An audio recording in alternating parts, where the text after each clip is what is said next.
वालेकुम guys, welcome to the economic terms with Ikran अजमत।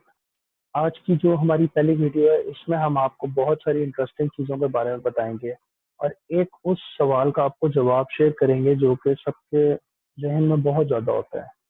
और वो सवाल है, do we have role in economy.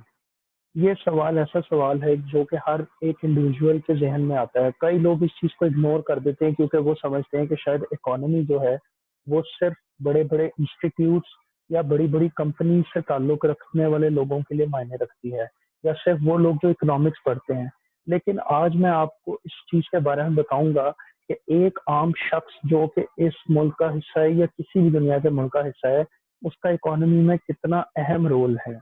सबसे पहले आपको बताता हूँ, circular flow of income and expenditure ये एक मॉडल है जो कि रिचर्ड फ्रैंकलिन ने, ये एक फ्रेंच आयरिश पॉलिटिकल इकोनॉमिस्ट हैं, इन्होंने इसके ऊपर जो थी वो अपनी एक प्रपोजल दी थी 1730 में। उनकी एक पब्लिकेशन थी नेचर ऑफ ट्रेड, उसके अंदर इन्होंने थोड़ा सा बताने की कोशिश की थी कि ट्रेड के बारे में एक एक सजेशन दी थी कि ट्रेड का एक सर्कल किस तरह मूव करता है। फिर फर्दर मोर बाद में आगे चल के कार्ल मार्क्स एक पॉलिटिकल इकोनॉमिस्ट भी है और फिलोसफी भी, इनकी जो इकोनॉमिक आइडियोलॉजी है बहुत फेमस उन्होंने। और उसके अलावा फिर बाद में केन्स है। केन्स एक केन्जियन स्कूल ऑफ थॉट, इनका एक स्कूल ऑफ थॉट भी है इकोनॉमिक्स का जो कि बहुत फेमस इकोनॉमिक्स जो थेरीज हैं वो प्रैक्टिस करते हैं लोग आजकल के ज़माने में भी। तो 1933 में journal theory of employment, interest and money जो थी एक पब्लिश हुई थी, उसके अंदर केन्स ने इसको फर्दर एलैबोरेट किया था।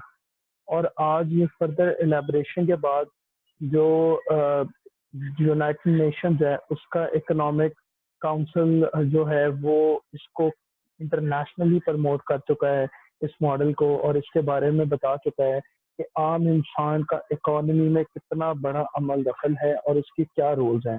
अब मैं आपको इसके बारे में फर्दर बताता हूँ इसका डायग्राम मॉडल से, जो कि बहुत ही एक अच्छी और इजी डायग्राम मॉडल है। अब आप सबसे पहले ये देखें कि यहाँ पर आपके पास एक है हाउस होल्ड, उसके बाद आपके पास है फर्म, एक आपकी है गुड्स एंड सर्विसेज की मार्केट, और एक है आपकी फैक्टर्स ऑफ प्रोडक्शन की मार्केट। फैक्टर्स ऑफ प्रोडक्शन के बारे में मैं आपको बताऊंगा। फैक्टर्स ऑफ प्रोडक्शन बेसिकली होते हैं जिनमें लैंड, लेबर, कैपिटल और एंटरप्रेन्योर आते हैं।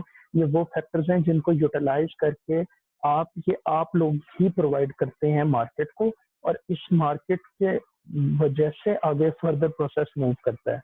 अब ये हाउस होल्ड है। अब यहाँ से आप जो है अपनी फर्दर सर्विसेज को लेकर इस सेक्टर्स ऑफ प्रोडक्शन मार्केट में आ जाते हैं, जिसे आप नॉर्मली जॉब मार्केट भी कहते हैं, एम्प्लॉयमेंट मार्केट भी कहते हैं, या लेबर मार्केट भी कहते हैं। अब होता ये है कि जब आप इस लेबर मार्केट में आते हैं तो ये है फर्म्स। फर्म्स वो बिजनेसेस हैं जो कि आपको हायर करते हैं और आपकी यूटिलाइजेशन, आपको यूटिलाइज करके आपके जरिए आपके सोर्स से गुड्स एंड सर्विसेज को प्रोड्यूस करते हैं। ये वो गुड्स एंड सर्विसेज हैं जो कि मार्केट के अंदर आप नॉर्मली बाय करते हैं चीज़ें, और ये बाद में चीज़ें आप तक पहुंच जाती हैं। अब क्वेश्चन सबसे बड़ा ये है कि आपने एक चीज़ को प्रोड्यूस किया, वो मार्केट में गई, और आपके पास कैसे आई वो चीज़। अब उसके लिए मैं आपके साथ फिनोमेना ये शेयर करता हूँ कि ये फर्म जो है ये बेसिकली आपको आपकी सर्विसेज देने पर आपको सैलरी देते हैं, वेज देते हैं, डिविडेंड्स देते हैं, रेंट्स देते हैं। वो आप तक पहुंचते हैं। जब वो आप तक पहुंचते हैं, डिस्पोजेबल इनकम जो होती है उसको आप इस्तेमाल करते हुए, यूज करते हुए आप गुड्स एंड सर्विसेज मार्केट में जाकर स्पेंड करते हैं। जब आप स्पेंड करते हैं तो वो इनडायरेक्टली पैसे दोबारा फर्म्स के पास आते हैं, प्रॉफिट्स। तो वो प्रॉफिट्स में से ही वो आपको पे करते हैं बेसिकली। तो अगर आप इस चीज में नोटिस करें, तो अगर मैं सिर्फ हाउस होल्ड को इसमें से निकाल दूं तो फर्म्स के लिए प्रोडक्शन करना पॉसिबल नहीं है, क्योंकि फर्म के पास रिसोर्स भी नहीं होगा, फर्म के पास मार्केट के अंदर कोई बायर भी नहीं होगा। तो यहाँ से आप अंदाजा लगा सकते हैं कि आपकी इकोनॉमी में कितनी ज्यादा वैल्यू है। अब ये आपकी वैल्यू जो है वो गुड्स एंड सर्विसेज को प्रोड्यूस करने में भी यूज होती है, और यही वैल्यू आपकी उन चीजों को जो आपने प्रोड्यूस की हैं उनको कंज्यूम करने के लिए भी होती है।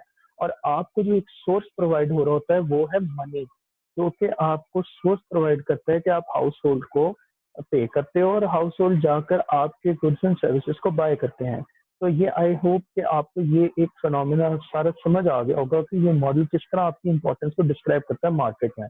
अब मैं आपको बताता हूँ आप मार्केट में किस तरह विजिबल होते हैं या आपकी प्रेजेंस किस तरह होती है। बेसिकली मार्केट के अंदर होते हैं factors of production, factor market में, जिसमें सबसे पहले होता है लेबर, फिर आता है लैंड, फिर आता है कैपिटल, और फिर आता है एंटरप्रेन्योर। अब labour, land, capital, entrepreneurs, basically ये वो सर्विसेज हैं जो आप कॉमन लोग एज एन इंडिविजुअल किसी बिजनेस को प्रोवाइड कर रहे होते हैं। कुछ ऐसे लोग हैं जिनके पास एक फैक्ट्री है, उन्होंने रेंट पे दे दी है, तो ये एक कैपिटल है। कुछ ऐसे लोग हैं जो वर्कर्स हैं, वो वर्क करना चाहते हैं, वो लेबर है। कुछ ऐसे लोग हैं जो कि बिजनेस एडवाइजरी देना चाहते हैं, कुछ स्टार्टअप्स कर रहे हैं, वो भी इकोनॉमी के अंदर अपना पार्ट प्ले कर रहे हैं, तो वो एंटरप्रेन्योर्स हैं। तो ये आप सारों के, आप ईच एंड इंडिविजुअल पर्सन का रोल है जो मार्केट तक पहुंचता है। उसके बाद इसी की वजह से आपका फर्दर सोर्स ऑफ इनकम बनता है। तो इसीलिए हम कहते हैं कि आपकी एक इनकम सोर्स जनरेट हुई, जिसको हम नॉर्मली एक पे डे भी कहते हैं। तो जब आपके पास इनकम सोर्स जनरेट हुई है तो ये आप बेसिकली इकोनॉमी को खुद सपोर्ट कर रहे हैं, ना कि कोई और इंस्टीट्यूशन। तो आई होप कि आपको ये बात का अंदाजा हो गया होगा कि आप एज एन इंडिविजुअल अपनी कंट्री की ग्रोथ के अंदर कितना ज्यादा पार्ट प्ले कर सकते हैं। यानी कि वो एक सर्विस जो आपने किसी कंपनी को, किसी फैक्ट्री को या किसी भी बिजनेस ऑपरेशन को प्रोवाइड की है, वो आप तक उसका बेनिफिट किस तरह पहुंचता है। और इस तरह आपकी कंट्री में एक प्रॉस्पेरिटी बढ़ती है कि आप सारे लोग जो है वो किस तरह इस फेनोमेना के थ्रू जो है वो अर्न भी करते हैं और आगे स्पेंडिंग भी करते हैं। तो आई होप आपको आज की वीडियो की समझ आई होगी और आपको अपनी मार्केट में, इकोनॉमी में इम्पोर्टेंस का पता चला होगा। इसी के साथ साथ आप हमारे चैनल को सब्सक्राइब करें, इस वीडियो को लाइक करें, शेयर करें, ताकि और लोग जो कि उनको अपनी इम्पोर्टेंस का नहीं पता कि वो इकोनॉमी के लिए कितना इम्पोर्टेंट है, उनको ये इंफॉर्मेशन पहुंच पहुंच सके। Thank you so much. Allah Hafiz.